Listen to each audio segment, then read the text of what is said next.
అష్టాదశ పురాణములు గరుడ పురాణం ఆచారకాండ 86 అనంగ త్రయోదశీ వ్రతం వీడియో చేసినవారు కంచి త్యాగరాజులు.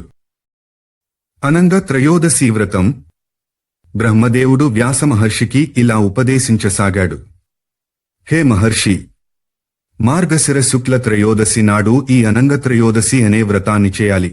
మల్లికా వృక్షపు దంతపు పుల్ల, ఉమ్మెత్త పూలతో పండ్లతో శివుని పూజించాలి.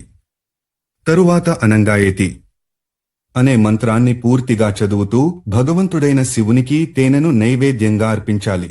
పుష్యమాసంలో ఆయననే యోగేశ్వరుడను పేర బిల్వపత్రాలతో, కదంబ దంతపు పుల్లతో, పలుదోము పుల్ల, చందన, కుసర, నైవేద్యం దులతో పూజించాలి.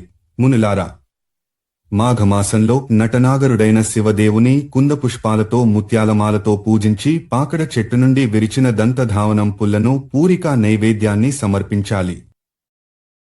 ఫాల్గుణమాసంలో మరూబక, మండక, ములను పేరుగల పూలతో వీరేశ్వరనామక శివుని పూజించి ఆయనకు చక్కెర, కూర, గంజలను నివేదించి మామిడి పల్గోము పుల్లను సమర్పించాలి. చైత్రమాసంలో సురూప భగవానుని పూజించాలి. రాత్రి కొంచెం కర్పూరం నివేదించాలి.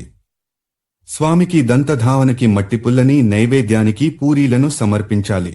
వైశాఖ మాసంలో శివదేవుని సంహారకారక దమనక రూపంలో పూజించి ఉప్మా, బెల్లం నైవేద్యాలుగాను, గూలర, మేడి పుల్లను దంతాల పనికిని సమర్పించాలి. ప్రాస్నకై జాతి ఫలాలను అర్పించాలి. ష్టమాసంలో ప్రద్యుమ్నదేవుని చంపక పుష్పాలతో పూజించి బిల్వదంతపు పుల్లని, లవంగ మొగ్గలను సమర్పించాలి. ఆషాఢమాసంలో ఉమాభద్రుని పూజించి అగరుగంధాన్ని పూసి ఉత్తరేని దంతపు పుల్లని సమర్పించాలి. శ్రావణమాసంలో శూలపాణియైన శివుని పూజించాలి. గన్నేరు పూలు, గంధం, నెయ్యి కలిపిన భోజనం, గన్నేరుపుల్ల పూజాద్రవ్యాలు భాద్రపదంలో సద్యోజాత నామంతో శివుని పొగడపూలతో పూజించి అరిసెలను నైవేద్యం పెట్టాలి. ఆశ్వయుజమాసంలో సురాధిపుడైన శివుని చంపక పుష్పాలు, బంగారు కలసతో నీరు, సువాసనవచ్చు మోదకాలు పూజాద్రవ్యాలుగా చేసి ఆరాధించాలి. దంతధావనపు పుల్లగా దమనకాన్ని సమర్పించాలి.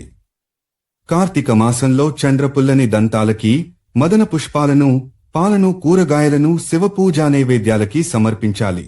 ఈ ఏడాదిలో ప్రతిరోజూ కమల పుష్పాలతో శివుని అర్చించాలి.